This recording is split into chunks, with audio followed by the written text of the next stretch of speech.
Without private money, we wouldn't be where we are today.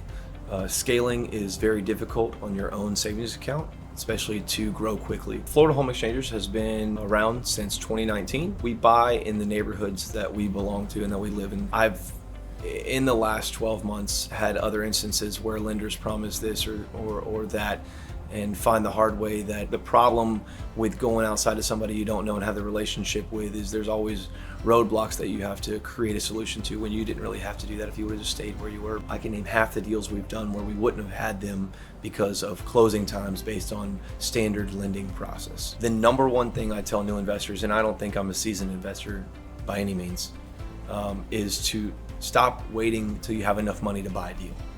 Because there's more money in the marketplace than there are deals. And Glenn's business is process driven, which to me is very important. The number one thing that we get from our relationship with working with Glenn and Gramercy is added time. With me, the reason I do real estate is to add more time to my home life. Utilizing Glenn is pretty simple. The relationship is a trust, based on trust.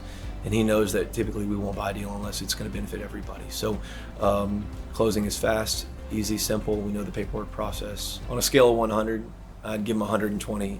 I absolutely would recommend Glenn to anybody in the industry. But I'm also picky when I do that. I want to make sure Glenn's getting a good value out of the person I'm recommending to. So, so much so that I have personal money with Glenn in deals lending out to other folks. So I would invest in him all day long.